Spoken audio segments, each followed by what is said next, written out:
Hello everyone, स्वागत है आपका दिव्या स्टोरी टॉक में। तो आज हम लेकर आए हैं एक भूत की कहानी, यानी कि भूतिया पेड़। तो चलिए शुरू करते हैं। रौनकपुर नाम के एक शहर में राजा रौनक सिंह का राज हुआ करता था। वे हमेशा अपनी प्रजा के हित में कार्य किया करते थे। वहाँ की प्रजा बहुत खुश रहती थी। एक दिन गिद्ध आकाश में भूतिया पेड़ के बीज लेकर उड़ रहा था। जैसे ही गिद्ध रौनकपुर पहुंचा तो उसके मुंह से एकदम बीज रौनकपुर के बीचों बीच गिर गया। बीज भूतिया था, इसलिए अगले ही दिन वो पौधा बन गया। वहाँ के स्थानीय निवासियों ने जब पौधे को देखा तो हैरान रह गए, क्योंकि पौधे का रंग काला था। बाद में लोगों ने आपस में चर्चा की और यह समझा कि खेत में उगने वाला कोई घास पात या वनस्पति होगी।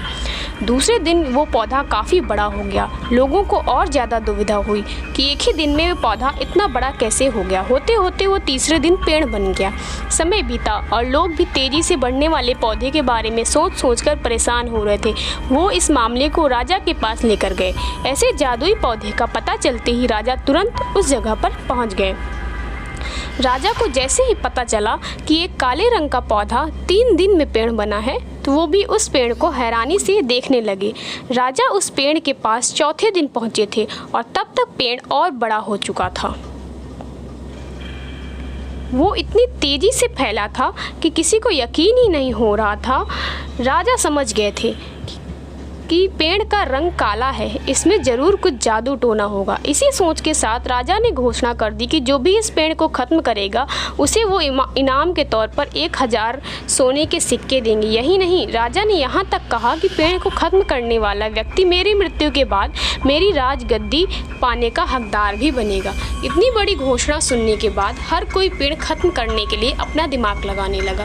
राजा के सारे चतुर मंत्रियों ने भी तरकीब लगाई, लेकिन पेड़ को कोई भी नष्ट नहीं कर पाया।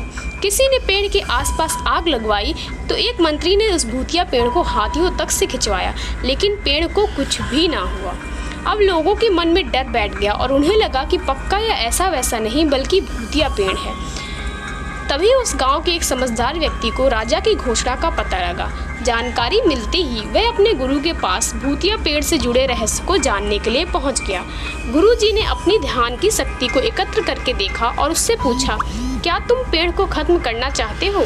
समझदार व्यक्ति ने जवाब दिया, हाँ गुरुजी, सब उससे परेशान हैं। गुरुजी ने बताया कि उसे खत्म करने का एक ही तरीका है। इसके लिए तुम्हें उस पेड़ के आसपास नमक डालना होगा। इस तरकीब के बारे में जानते ही वह व्यक्ति तेजी से राजा के पास गया और कहा कि इस पेड़ के आसपास आपको नमक डालना होगा। ऐसा करने पर ही यह पेड़ खत्म होगा। राजा ने अपने सैनिकों को कहा, ठीक ऐसा ही करने को कहा। सैनिकों ने मिलकर पेड़ के चारों ओर खूब सारा नमक डाल दिया। नमक डालने के 1 दिन बाद ही पेड़ का आकार कुछ कम हुआ।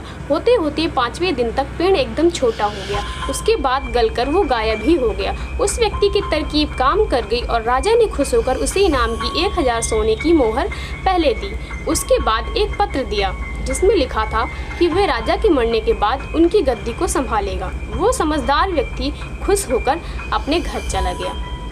कहानी से सीख, ऐसी कोई मुसीबत नहीं होती जिसका समाधान न किया जा सके। ज़रूरत है तो बस धैर्य और समझदारी की। यदि आपकी ज़िंदगी में भी कोई ऐसी मुसीबत है जिसका हल आपको नहीं मिल रहा, तो धैर्य और समझदारी से काम लें। निश्चिंत ही जल्द से जल्द आपको उस समस्या का हल मिल जाएगा। तो यदि आपको यह कहानी पसंद आई हो तो मेरे चैनल को सब्सक्राइब करके बेल आइकन प्रेस कर दीजिए, जिससे कि मेरे सभी वीडियो की नोटिफिकेशन आप तक सबसे पहले पहुँच जाए। धन्यवाद।